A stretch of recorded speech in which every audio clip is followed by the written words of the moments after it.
Welcome to Podcast on TechNation. This is a series of podcasts focused specifically on the biomedical and HTM industry. New episodes are added monthly. Listening to each episode is eligible for one continuing education credit from the ACI. At the conclusion of this episode, you will be able to access a link that will take you to a quick survey. You'll be able to download your certificate once you submit the survey.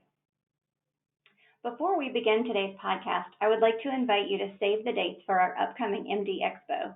We will be in Las Vegas on November 1st and 2nd. Please visit mdexposhow.com for details, registration, and our steps to a safe and clean meeting environment.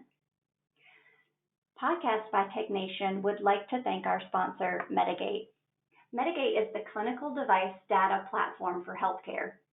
Medigate allows you to see, secure, and manage all of the devices connected to your network and turn the associated data into a powerful resource for asset management and operational efficiency. It means the end of any compromise between security and usability. It allows you to connect with confidence. For more information, please visit Medigate.io. Hey, it's so good to be here on this podcast episode. I'm grateful for all of the folks at TechNation and for the support and for all of the hard work that women and men that work with medical devices across all of the healthcare delivery organizations that they do on a day-to-day basis to keep our hospitals up and running. So grateful to be here. In this episode, we are joined by Samuel Hill, Director of Product Marketing for Medigate. Prior to working in technology, Samuel spent 7 years as an emergency room tech for 2 different health systems and lived through an EHR transition twice. All right, Samuel, I think we're just going to go through and ask a few questions today. I have some that we're going to start with. The first one is, there have been a lot of demands placed on our health systems these past years due to the pandemic. When healthcare organizations take a moment to evaluate everything they've done and everything they need to do, what do you think is top of mind? That's a really kind of a loaded question. I mean, I think from my perspective, the way I've seen it is that, the pandemic revealed things that were already present within healthcare systems. And so a lot of the stressors and issues that have been in some ways fairly well addressed, in some ways not, but they were all fairly present there before the pandemic, and we just got a real front row seat as all of our healthcare agencies worked so hard to keep our community safe and up and running and care for patients and all of the things that they did so just extraordinarily. But realistically, the demands that were there before were around things like devices, things like expanding attack surfaces and threat vectors and all of the different stuff that have just been really top of mind for healthcare for a long time, and the pandemic just exacerbated a lot of that. And so how do we manage those risks? How do we manage these devices? How do we understand what's happening with them and what they should be doing, and really understand how should our organization treat these devices and make sure they're efficiently operating and all of the different stuff. When we start looking around to see what answers we have for those questions, I think that's where we need to take into account, what tools are we using? How are we gathering data? What metrics are we looking to guide our decision making? And how can we improve these? And I think the question is really powerful because it talks about when we take a moment to stop and reflect and think about all that we have accomplished and then what's still left to be accomplished. That really some things come really sharply to my mind. One is that we have accomplished an incredible amount. The old adage within healthcare, it's just so slow to change and so hard to change. And as we saw during the pandemic, that wasn't able to be true anymore. We had to change rapidly. We had to adjust.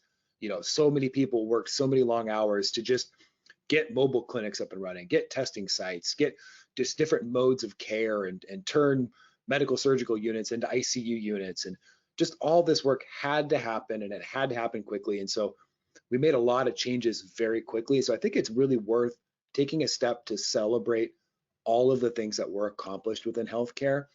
But then once we're done celebrating that, we can start looking towards the future of saying, now we've opened up and allowed for different ways of caring for patients, different modalities, different methodologies. More patients today are using telehealth and telemedicine than ever were using it before. I think it's like a 10 or a 20x increase over previous pre-pandemic levels.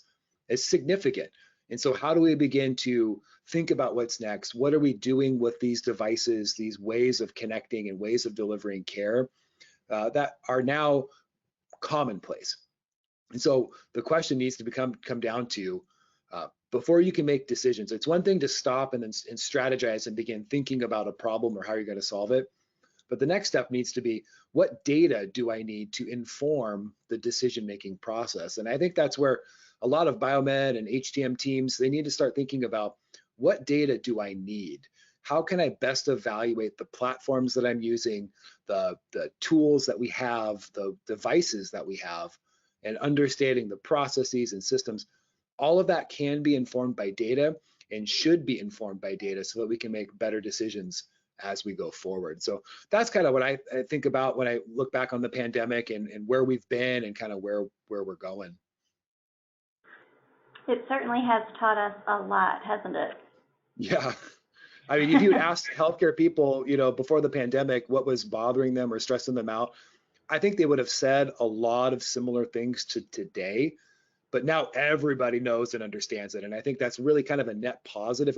If we can take a positive from a global pandemic, I think that might be one of them, is that we really do see how hard our healthcare agencies work and sometimes how constrained and limited they are in the help that they do actually need to provide the benefit to our whole overall community. Absolutely. All right. In your opinion, what is one of the biggest roadblocks preventing health systems from fully realizing the value of connected medicine? I have to pick one. Though the roadblocks obviously are many here. Like, there's a lot of things that prevent realizing the full value. And I honestly, I don't know if we can even, predict the full value of connected medicine. There's so much that can happen in the future that are because of connected medicine.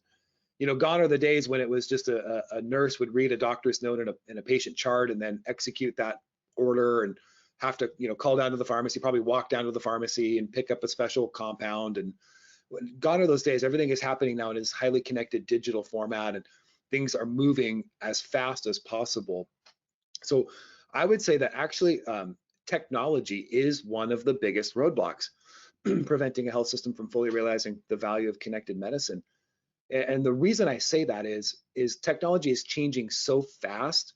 Sometimes it's hard to keep up with the technology when you're a user, or when the systems aren't able to support the new technology, or when there's different ways of doing things that might be best practice or have remained best practice for a long time, but haven't been changed or updated based off of technology. Again, an example would be, we try and keep a record of all of the devices that are inside of our healthcare system. And obviously there's many types of devices. There's just, you run the gamut of device types. We try and keep a record of them, but it's just difficult to manage and maintain, and to understand where are they, what are they actually doing, how are they communicating, what techniques are they deploying.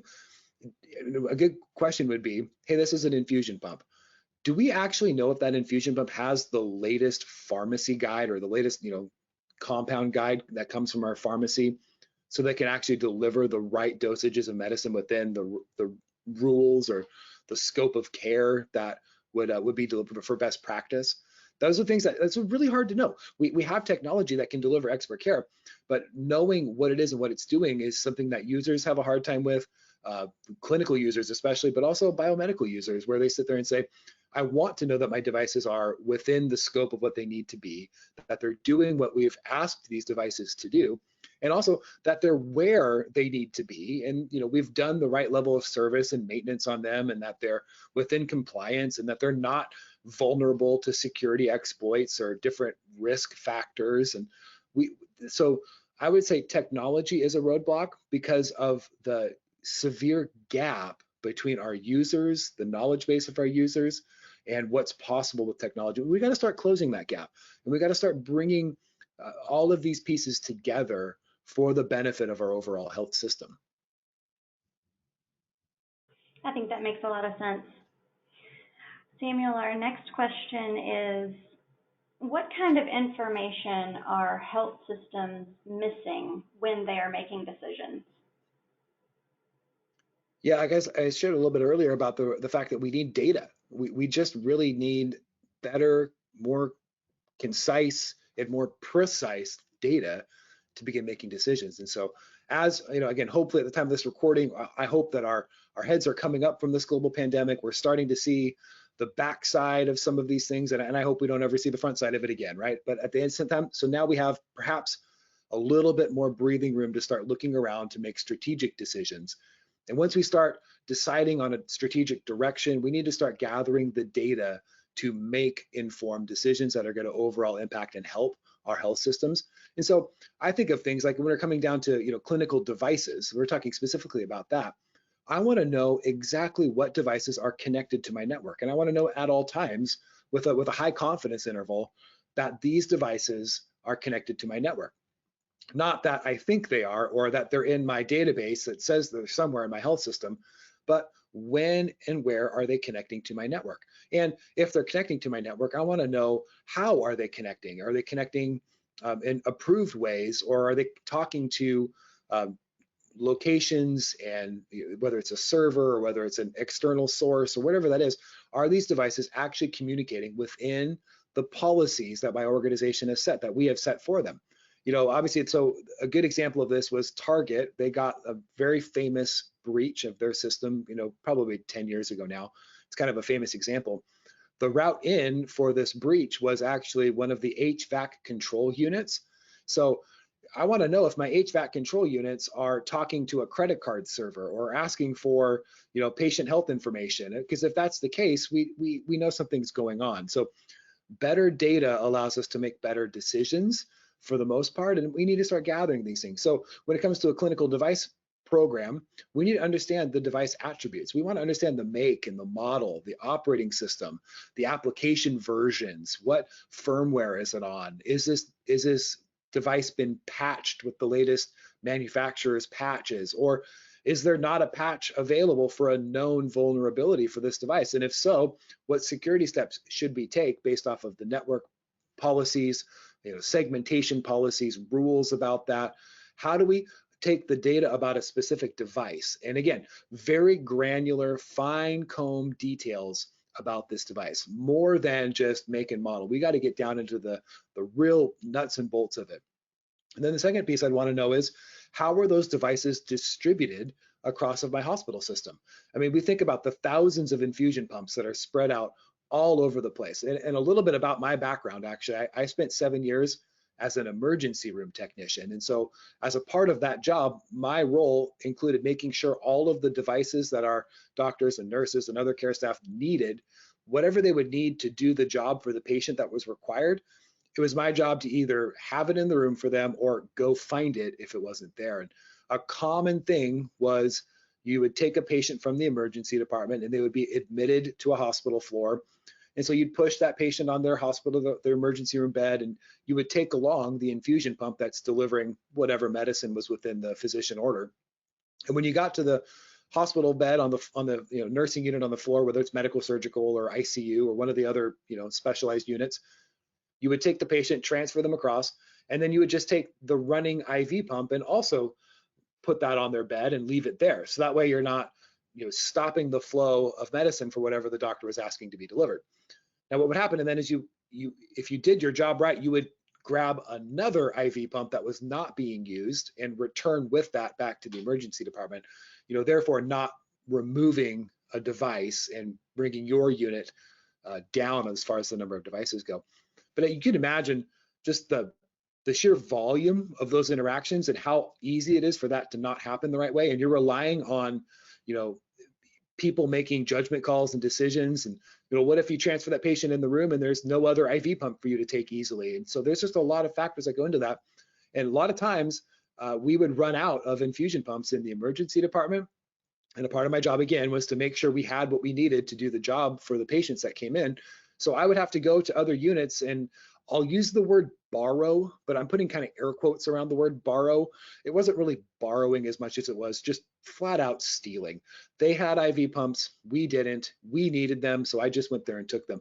And I'm just going to say that's not the best way to distribute infusion pumps across a hospital. I think all of us can agree with that. So I'd want to start knowing, as far as data goes, I want to know where these devices are located and where are they, and honestly, and then comparing that to where should they be located. A common thing, again, is to talk within the distribution teams of the par leveling decisions that are made on a unit by unit basis. A nursing unit will say, we need to have 100 IV pumps at any time on side of our floor. And distribution says, well, I can only give you 50. And that's a negotiation, but we can apply data to better understand how devices are being used across the entire hospital and kind of know where they are based off of some the characteristics and things that we can know about them. So having data around location would also be a real powerful thing to help us make better decisions. And ultimately, that will also help our frontline staff in a lot of ways, because they're going to have a higher degree of confidence knowing when I need a device will be there for me to use. I'm not going to have to go ask somebody else for one. Or I'm not going to have to go down to Central Supply or up to Medical Surgical or wherever I need to go to get a device. I know that it will be there, and which frees up their mental capacity to focus on really the more important things, which are their patients, the work their patients need, and helping them get back to a healthy, normal life. Other data I'd want to know, if I'm thinking about the data that we'd like to use to make better decisions, is how often are devices being utilized? I think the statistic that we use here at Medigate is, on average, and this is something we've researched and looked out in the industry and pulled this from multiple sources, is that on average, a medical device is used around 42% of the time. So if it has 24 hours in a day, only 42% of that available time is actually being used for its intended purpose. The other majority of the time, it's sitting idle and not being used. Additionally, most healthcare delivery organizations are oversubscribed on their devices based off of their actual need. They're oversubscribed by about 25%. What that means practically is that your organization probably owns 25% more IV pumps than you actually need to own. And every year, most healthcare organizations will spend and replace about 10% of their devices, just because sometimes they do actually get lost. Sometimes something does happen to them. There is a catastrophic mechanical failure, whatever it is. They end up spending and replacing about 10% of their fleet every single year. So we have this utilization problem that we don't have great data to really understand and see. And so if we could look at how the devices are being used and see, yeah, this specific class of devices has a utilization rate in the low 40% range. Well, instead of buying more devices and spending that money, perhaps we can then say, let's save that money and actually go into making sure those devices are more available and more used across the health system, which then helps us to do other things and solve other challenges and things like that. So the data around the utilization would also be a piece I'd say we should really bring to the table when making some decisions. So why do you think it's been so difficult to get the information health systems need to optimize and protect their connected devices? Well, I think it is I think that's the key word. It is difficult. It's hard work. And I don't know that the tools that are necessary have really existed. And so, that's where it's really no fault of healthcare delivery organizations. They've been working hard at this challenge, and they have been solving these problems the best way that they know how with the tools that have been at their disposal. Like with anything, I think, we look at and say, hey, how did we do that before something came along that revolutionized how we do that thing today? And how, it's just that, I think it's that kind of iterative issue, is that, yes, it has been hard, but it's because the tools have been lacking. And so really what we're looking at now is we have to have tools that can understand not only the medical devices and the understanding of what these devices are intended to do. So the clinical context, right? We want to know that we can see that this is a radiological device, and we can see that it is an MRI machine. but also understanding when is that MRI machine in use and actually transmitting data, right? Understanding, so the clinical context of we can see that this is a device and what it's doing. But then also we have to add this cybersecurity with a healthcare focus to this context as well. So the information really hasn't been well packaged for a lot of healthcare organizations, which is why I think it's been difficult. And so, yeah, it's now this problem. I think it's a well-identified, well-studied problem. I don't think I'm not trying to convince anybody of that, because I think we all do understand the difficulty and then the problem that has arisen from our difficulty is that medical devices are inherently insecure, they're hard to manage, and they can present a significant risk to the security posture of our healthcare organization overall, and we have to do something about it. But I think, until recently, there haven't been the level of tools and the level of expertise that's been required for HDOs to actually tackle and start solving this problem. So yeah, the tools might be there as well now. So that's what I think we're seeing. We're seeing these tools come to bear, and a lot of organizations are starting to really take this seriously and evaluate what's out there and then begin solving the problems. But then you have to also solve the skills that are needed inside of a healthcare delivery organization. Honestly, what we're seeing nowadays is a lot of customers are actually hiring or creating roles for people on their team that are combining both the clinical engineering and biomedical focus of understanding devices, knowing what they are, maybe they're certified biomedical engineering technicians. They have specialized training. And taking that expertise and then also creating a role that combines that with a cybersecurity focus, where they also apply best practice cybersecurity modeling and information and all of these different pieces, so that they can combine the best of both worlds and then start using the tools that now exist to solve some of these challenges. But you're absolutely right. It has been hard. It hasn't gotten easier. I just think our tools and our focus are starting to get better.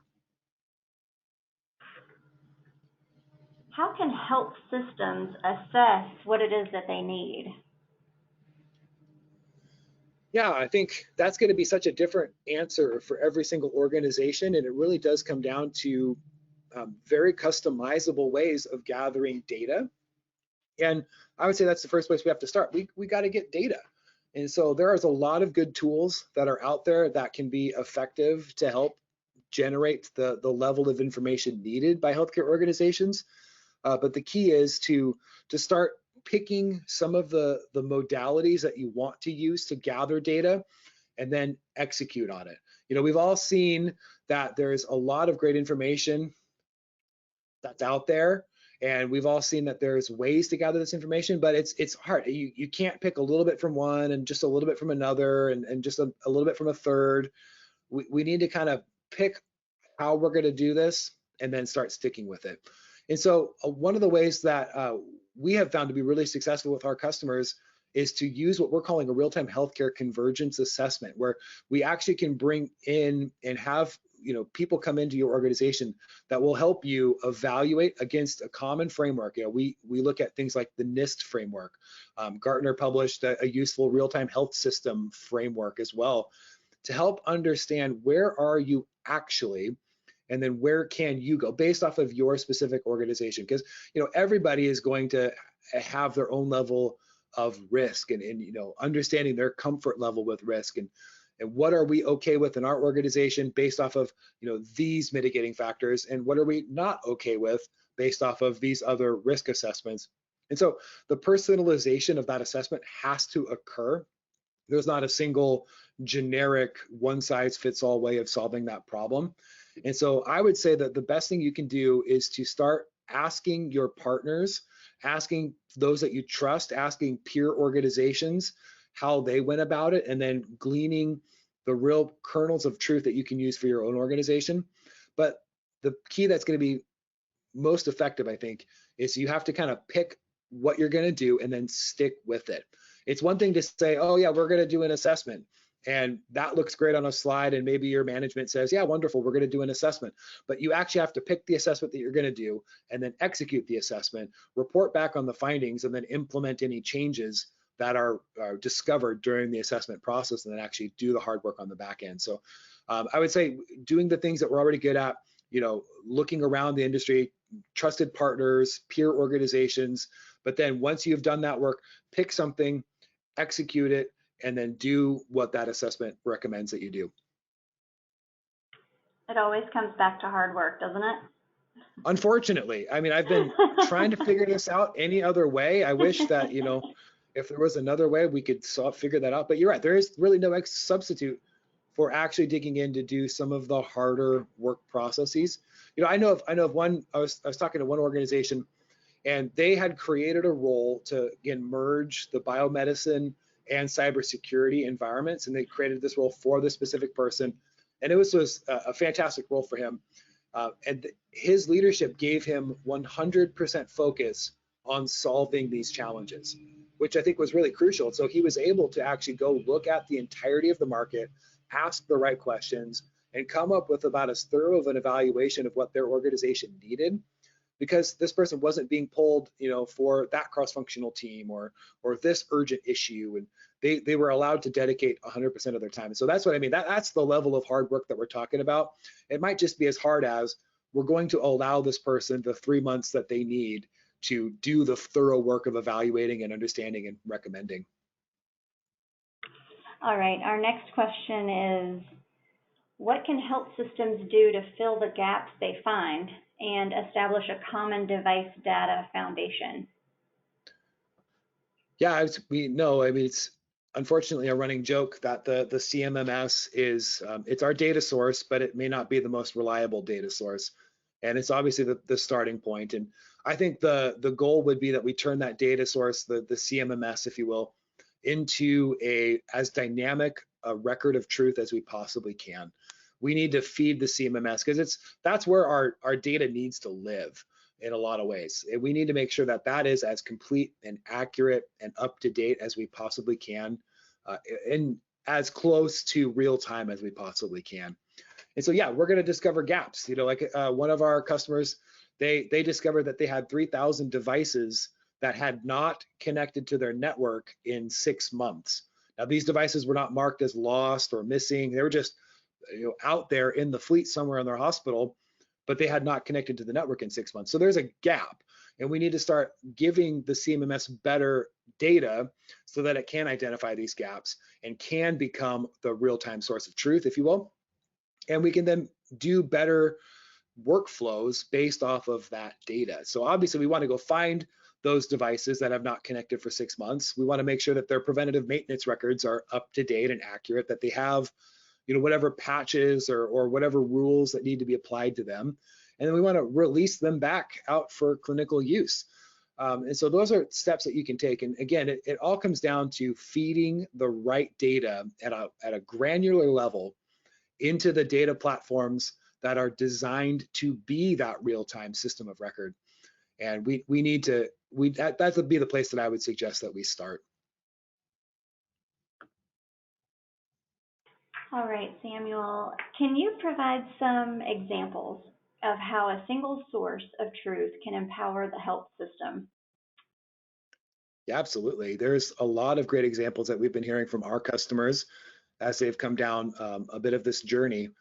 There's one customer who came to us and they reported how they started looking at the data around device utilization, and they discovered that one of their radiological devices was not being used as effectively as they possibly could. And in fact, the solution that they had come up with to solve the problem. So the problem was they had a lot of patients who needed this radiologic resource. I think it was like a C-arm or CAT scan or something like that. They needed the resource, but they couldn't get them all in to get scanned. So they're like, well, we need to buy another device. And this device is, multi-million-dollar device. They looked at the utilization data and found, actually, this device is not being used in the afternoons. And they were able to ask the question, well, why is that? Why is it not being used in the afternoons? Well, we don't have staff to run the device in the afternoons. Oh, okay. So now we can sit there and say, we're going to solve a real problem in a way that's actually effective. So they were able to hire a new staff technician person to run this device in the afternoons. They were able to start clearing up their patient backlog, and they saved almost $2 million by not buying a new device and then also having to do the construction project inside of their facility to house this device. And so there's a lot of associated benefits that come in with that. You know, another one of our customers reported to us that they integrated data into their CMMS, and they immediately found 70 plus devices that were way overdue for preventative maintenance. Now, these devices were actively connecting to the network. So what that means is there was a device that was out there being used in patient care that had skipped its required compliance, preventative maintenance cycle. Those are things that are just really critical for us to understand. So these ways of understanding how we can do these things really start empowering long-term benefit for the organization, because we have the data inside of our single source of truth.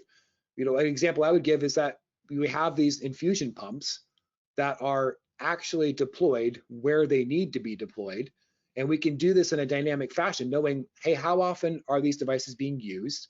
Where is the location of these devices? And we know exactly what devices are out there on the hospital network. So we can begin to say, we're noticing a run on demand in the ICU department. And so, great, let's make sure we stock that department with the devices that they need. Again, looking into the pandemic, we noticed early on, one of the recommendations was we thought we were going to need a higher level of supply for ventilators, like for the intubation ventilation, which is obviously, I hope none of us ever end up there or any of our loved ones end up there. But at that point of time, we thought we are going to need so many of these. Now, how do you know where these are in your hospital? By knowing what devices are connected, where they are in your health system, you can begin to identify, oh, we actually have another 10 or 15 that are in a storage closet or multiple storage closets around our hospital, and we can begin to reallocate them as they're needed. So that can actually benefit the health system in a real-time capacity perspective, which gives them great situational awareness to understand where my things are, what state those things are in, and what do I need to do to return them back to operation. Another idea would be the idea of a device is used in a infectious room, which obviously there's a lot of reasons why a room would be put under negative or positive pressure ventilation, and would be an infection control room. Pandemic aside, there's lots of reasons for that to happen inside of a hospital. Like I said, if you ever want to see nurses quickly put on their personal protective equipment, tell them the patient has bed bugs. You will get a lot of compliance with PPE requirements as quick as you possibly can. And obviously they work very hard to maintain their compliance across a wide variety of infectious diseases, and we're grateful for all the hard work that they do. But if a device has been in a room that's a known infectious space, we want to make sure that device actually gets sent back down to central supply for decontamination. Typically, I remember this as an ER tech, you got to get that room turned over. You got to get that next patient in there because your ER census is full. So knowing that device does need to be, what we do, you just take a little, one of the wipes, the cleaning wipes, and wipe it down, and that doesn't comply with infection control policies or making sure that they're decontaminated properly. So we want to know this device is in a room that everything needs to be decontaminated. So we know to get that device where it needs to go so that it can go through its needed process and then be returned back to its available stock so that it can be used again in a safe and secure manner. So a lot of data in the right place can truly empower a health system to deliver positive outcomes and improve their operational flow across a wide spectrum of use cases. All right. Security is always a concern. We know that every single day we hear about this. What is the role that biomeds and clinical engineers can play in improving the security stance of the organization? Yeah, it's a great question, because we all know that security does rely on every single person inside of the healthcare organization. It's just one email that somebody can click, or it's one phishing, targeted spear phishing thing that happens to a hospital executive that allows access a lot of times. And so from a biomedical clinical engineering perspective, I think we need to eliminate ourselves from that equation And we need to look at the available data to us to look at the devices that we have. Now, obviously, we got a lot of data about these devices, whether it's in an MDS squared form or whether it's just vulnerability announcements or CVEs and recalls. That's all. A lot of that's out there. But how do you ingest that information to begin doing the right things? And then how can we participate and partner with our peers on the IT side, the network side, or on the security side, to make sure that the critical path, which is the network that our devices communicate across, make sure that is actually functioning and delivering for our devices what we need them to do. And so I would say that the role would be to be a willing partner to your peers from network and from security, and also to keep up to date on things like CVEs or recalls, or how do we get this patch to this device. Now I'll tell you this, like, your network and security teams, they're not going to know that your specific glucometer is not allowed to receive patches from you. It has to receive a patch from its manufacturer. That's just in their MDS2 form. They're not going to know that. So they're just going to think, oh, glucometer, it needs a patch. Great, just patch it. They're not going to know that. So you have to tell them and say, oh, I can't because of this and because of this, and these are the reasons why. So what we need to do, if we can't patch it, we have to segment it. We have to tell the network to treat this device a bit differently and apply a security policy that's actually going to help instead of hinder. And that can be done with a real great partnership. And so you can look at your devices and you can sit there and say, now, okay, I have my whole list of devices. I actually know what's connected to my network because now I have data coming from the network traffic that's informing me of every device that's connected, not just that it's connected, but what it is, what's its make, model, operating system, application version, firmware, security status. Is it enrolled in an MDM if that's available? When was the last time it was scanned by a vulnerability management tool if that's available? Does it have endpoint protection if that's available? These are levels of information that can be delivered to biomed and clinical engineering so that they can begin prioritizing the work that they need to do to keep those devices safe and secure. Now, if a device has got a known vulnerability and it's a real high risk exploit, we should probably go get that device, or we should replace it with a less critical device, or we should do these things. And knowing that, and then knowing where that device is, really do speed up that process so that we can make better decisions. Another thing is that we can start informing and asking our organization to buy and procure or rent or lease, or however your organization gets devices. We can start informing them and asking them to buy less risky devices, and having data around the number of CVEs for a specific model of infusion pump, or the number of vulnerabilities that have been put out for that specific you name it, radiology device. We can start saying, let's make decisions and better decisions about what we buy so that we can have less risky devices in our environment. And that can become another data point that we use to improve the overall security stance of our organization. All right, our next question is, it makes sense that there is a payoff to converging on a common data foundation, but how would you measure that? Well, it all comes down to what data that you're looking at. And so again, the common data foundation is really crucial there. So if you do set up a commonality of data so that you know that everyone in your HDO is looking at the same data, and then they can use that data to do different things, because each group is going to need different things from that data. So biomed is going to require this certain segment of data to help them make better decisions about preventative maintenance cycles or procurement cycles or distribute, you name it, a whole variety of host of information. We've talked about that. Security is going to need that same data, but they're going to look at it from a different perspective of, hey, what are we doing to secure the highest risk devices, and what policies are we implementing to make sure that our FDA class 3 devices are not leaking PHI.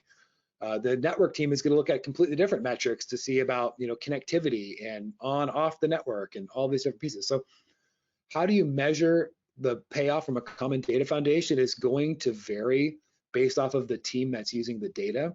So I think that's important to know that each group is going to require different stuff, and your own HDO is going to require different ways of looking at the data as well. You know, what one hospital system might view as success, another hospital system might have a different flavor of that to determine success for their organization. And so the key would be establish it up front.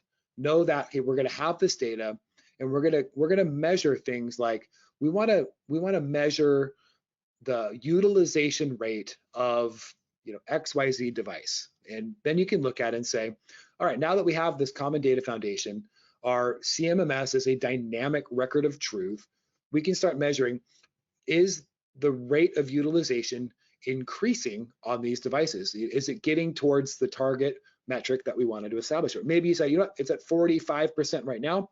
We want to get that number to 70%. And until we get to 70%, we're going to hold off on buying or renting or leasing new devices. So your metric would be number of devices that are being used within the right utilization rate or the target utilization rate, and money saved from buying new devices that because we're trying to get the existing devices to be at the higher utilization rate. So that's one metric that you can look at it.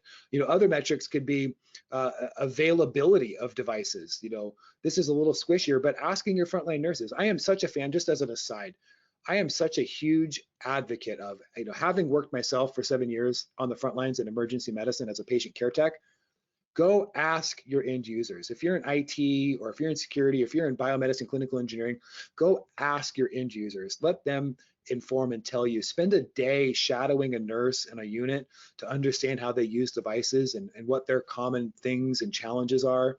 That's such a valuable practice. And I know a lot of high-end organizations or really well-respected organizations, like Cleveland Clinic comes to mind, they actually give time to their staff that's in IT and other organizations to spend shadowing a frontline care provider. And I just think that's so valuable. So I would encourage everyone, you know, find a way to do that. If you have to ask for sponsorship from different leadership people, do that. If you just happen to know somebody on the floor that you've struck up a friendship, ask that person if you can shadow them for a little bit, because you're going to see the real. You can see all sorts of things in the data, but you can see how they really do things, and you can begin tailoring it to help them. So that will inform your metrics as well. And you can see availability of, are my nurses complaining that they don't have specific devices when they need them?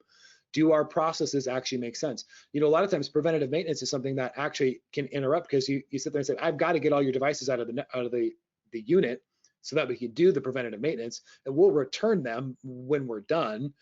And we do our best to try and not impact patient care, but it always does. And so figuring out how we can best do that is a really great way of helping your frontline care providers. And so I would say that has to be one of the metrics, is how are we helping the frontline care providers, and is it improving their life overall? So those are just some of my thoughts around why it's important to converge these data platforms, and then the different ways that people would want to use that data, and some of the metrics that we should apply to the data usage itself. And so overall though, we want to see a positive impact, not just in the financial costs, but the usage of our devices, the ways that those devices are beneficial and available to our frontline, and so that we can, and how secure they are. How are we doing making sure that our networks and units are secure from a risk perspective because of these devices on our network?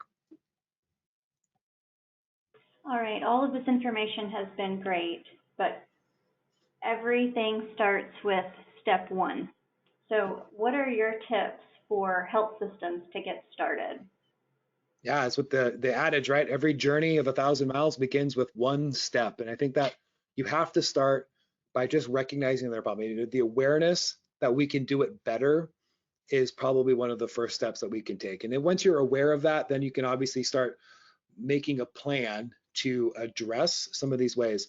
You know, a lot of times, you know, healthcare and biomedicine, everybody, you guys are all so resourceful and resilient, and you guys just make work happen, and you just get it done. And it's really an admirable trait.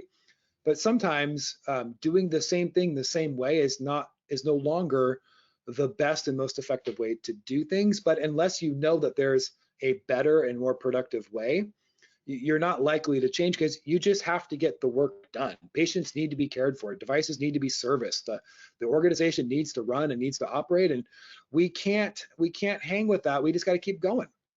So stopping and recognizing that there is a better way and there are other tools that we can bring to help us, that's got to be step number one. So once we have that awareness, and I encourage you, ask around, ask your peers, colleagues, friends from other organizations, go to the MD Expo conference and start asking around and seeing how other folks are doing this, so you can begin to understand this is possible. And then once you've understood that, bring together some of the stakeholders from your health system. Get your network teams together, get your security teams together, bring biomedicine, do the stuff you need to do, get your nursing units, get the people that actually have a stake in the management and operation of your devices across the entire health system, and start asking the right questions. You may not know the right questions at first, but just begin asking questions and you'll discover the right questions. So once you start getting some internal stakeholders to the table to understand that this is a problem that we can solve using better tools and better awareness, then I would encourage you, go ahead and get an assessment. Find a trusted partner, somebody that does actually know the biomedical space, the cybersecurity space, the network space, and begin to ask them questions of, would you help us to mature our clinical device practice? And then once you have that assessment and have that data, don't just let it sit in yet another, assessment. Healthcare file cabinets are full of that one consultant that came in and gave this really great report, and now it just sits in the file cabinet and nobody's really doing anything about that. We can't allow that to happen. So once you have some more of this data, begin to actually initiate it and implement the work so that you can take advantage of the better methodologies to solve some of the challenges that we've had historically within healthcare, so we can deliver better outcomes and more success and things that actually impact our organization. And I'll just say this, like, if we can improve the operational efficiency of our healthcare systems, we're going to see such significant, not only like top line costs, because patients will get better care, but we're going to reduce the per capita cost of delivering care inside of our hospitals so significantly. If you think about it, if on average your organization, you can do this math, just do this pencil math if you will, think about the total number of devices that you have inside of your organization. You can even just limit it if you want to for this exercise. Limit it to just the number of infusion pumps that you have inside of your organization. So take that number of infusion pumps. On average, we estimate at Medigate, we estimate that each of these devices cost around $3,500 US to replace, to get new. They're about $3,500.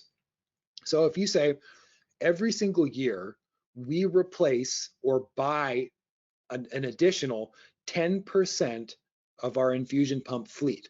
So if you take the total number of your infusion pumps, 10% of that number, say you have, I'm not going to do the numbers, so you can do these numbers yourself.